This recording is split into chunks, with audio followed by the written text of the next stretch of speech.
નમસ્કાર મિત્રો, અત્યારના સૌથી મોટા અને અગત્યના સમાચારમાં વાત કરીશું એચ-ટાટ મુખ્ય શિક્ષકોના નિયમોને લઈને શિક્ષણ મંત્રીનું મોટું નિવેદન.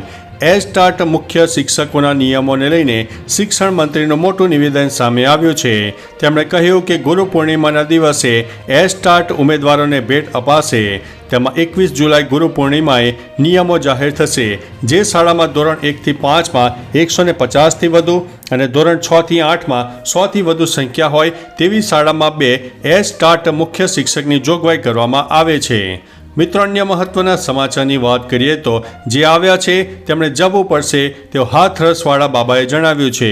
યુપીના હાથરસમાં 2 જુલાઈના રોજ થયેલી નાસભાગમાં 123 લોકોના મોત થયા બાદ સ્વયંભૂ સંત નારાયણ સાકર હરિ ઉર્ફે ભોલે બાબાની પ્રતિક્રિયા સામે આવી છે. તેમણે કહ્યું છે કે આ ઘટનાથી તે દુઃખી છે, પરંતુ જે થવાનું હોય તેને કોણ ટાળી શકે. જે આ ધરતી પર આવ્યા છે તેમણે એક દિવસ જવું પડશે. નવાઈની વાત છે કે આટલા મોટા અકસ્માત બાદ પણ આશ્રમની બહાર તેમના ભક્તોની ભીડ એકઠી થઈ ગઈ છે. મિત્રો, અન્ય મહત્વના સમાચારની વાત કરીએ તો ગામ વેચી દેવાના કેસમાં 3ની ધરપકડ કરવામાં આવી છે. ગાંધીનગર જિલ્લાના જૂના પહાડિયા ગામને બારોબાર વેચી દેવાનો મામલો સામે આવ્યો છે. ત્યારબાદ તંત્ર દોડતું થયું અને તપાસ પણ શરૂ કરાઈ છે. જે કેસમાં હવે 3 લોકોની ધરપકડ કરવામાં આવી છે. ગાંધીનગર એલસીબીએ અલ્પેશ હિરપરા, મયુર હિરપરા, ધર્મેશ વસાવા નામના આરોપીની ધરપકડ કરી છે. આ પહેલા પણ એલસીબીએ 2 આરોપીઓની ધરપકડ કરી હતી. મિત્રો, અન્ય મહત્વના સમાચારની વાત કરીએ તો INS તેગ ઓમાન પહોંચી 9 ક્રૂ મેમ્બરને બચાવ્યા. ઓમાન નજીક દરિયામાં ડૂબી ગયેલા ઓઇલ ટેન્કર જહાજના 9 ક્રૂ મેમ્બરને સુરક્ષિત રીતે બચાવી લેવામાં આવ્યા છે. જહાજમાં 16 લોકો સવાર હતા, જેમાંથી 7 હજુ પણ ગુમ છે.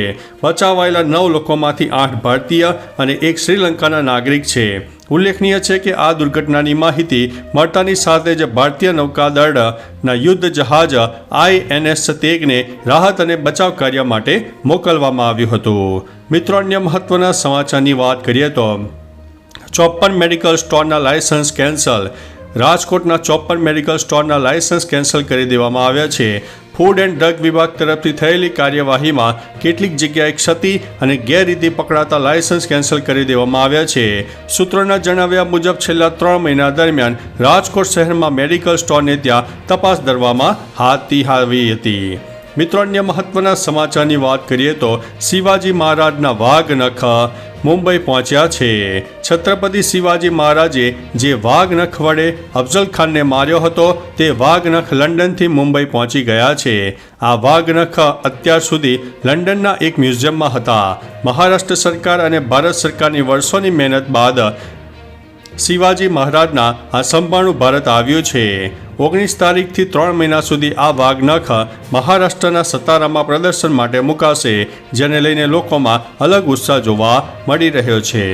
મિત્રો, અન્ય મહત્વના સમાચારની વાત કરીએ તો ગુજરાતમાં કહેર, 14 બાળકોના થયા છે મોત. ગુજરાતમાં ચાંદીપુરા વાયરસે કહેર મચાવ્યો છે. હવે રાજ્યની સાથે કેન્દ્રની સરકારની હેલ્થ ટીમ પણ એક્ટિવ થઈ ગઈ છે. રાજ્ય સરકારના આંકડા પ્રમાણે આ વાયરસથી અત્યાર સુધીમાં 14 બાળકોના મોત થયા છે.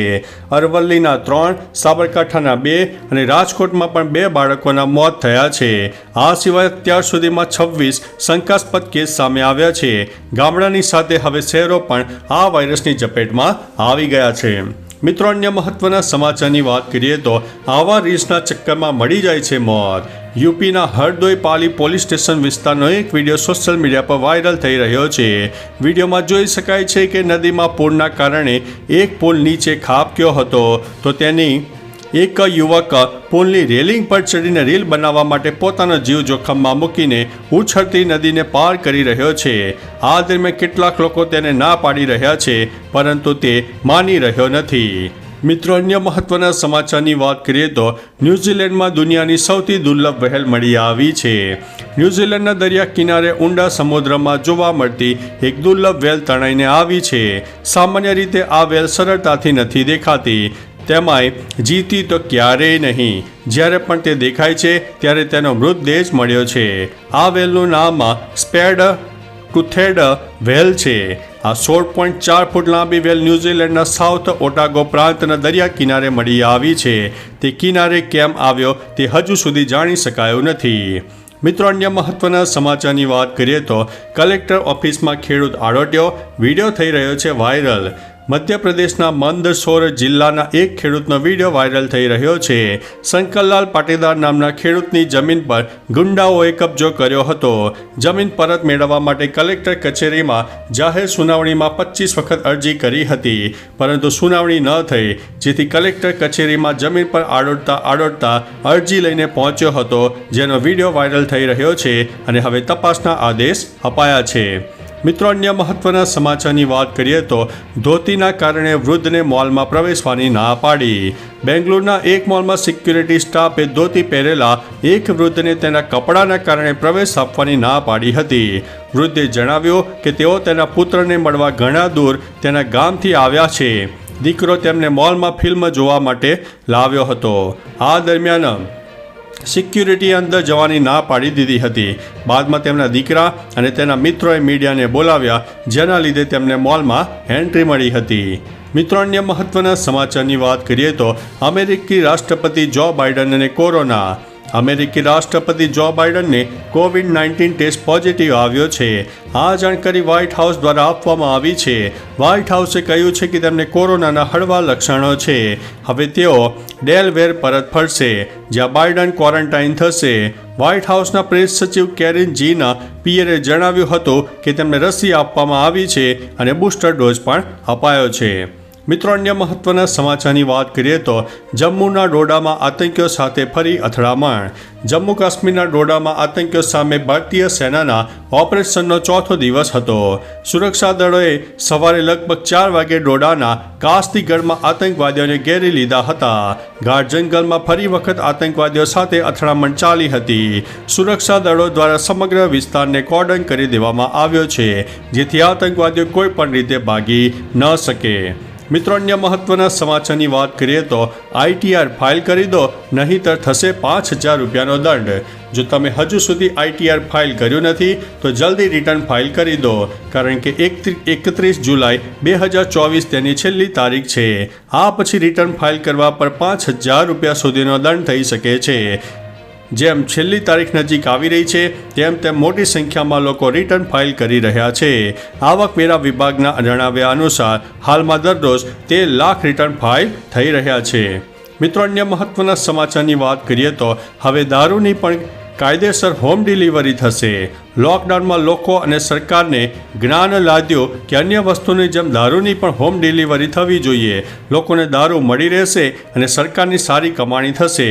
દિલ્હીમાં ટૂંક સમયમાં દારૂની હોમ ડિલિવરી શરૂ થશે, જેના માટે ઝોમેટો, સ્વિગી અને બ્લિંકિટ જેવા ડિલિવરી પ્લેટફોર્મ તૈયારી કરી લીધી છે. આ સિવાય કર્ણાટક, હરિયાણા, પંજાબ, તામિલનાડુ, ગોવા અને કેરળમાં પણ આવો પ્રોજેક્ટ શરૂ કરવાની યોજના છે. મિત્રો, અન્ય મહત્વના સમાચારની વાત કરીએ તો નવસારી જિલ્લામાં કરોડોનું કૌભાંડ સામે આવ્યું છે.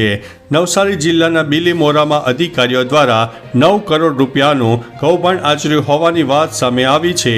બિલીમોરામાં પાણી પુરવઠાના અધિકારીઓ દ્વારા ખોટા બિલ બનાવીને આ કૌભાંડ કરવામાં આવ્યું છે. જે મુદ્દે સુરત CID ક્રાઇમ દ્વારા ક્લાસ 1 અધિકારી અને કોન્ટ્રાક્ટર સહિત 10 લોકોની ધરપકડ કરવામાં આવી છે, જેમાં મહિલા અધિકારી પણ સામેલ છે. બધાએ મળીને કામ થયા વગરના બિલ મંજૂર કરી દીધા હતા. તો ચાલો મિત્રો, ફરીથી દેશ અને દુનિયાના સુપરફાસ્ટ સમાચાર લઈને મળતા રહીશો. ત્યાં સુધી અમને રજા આપશો. નમસ્તે.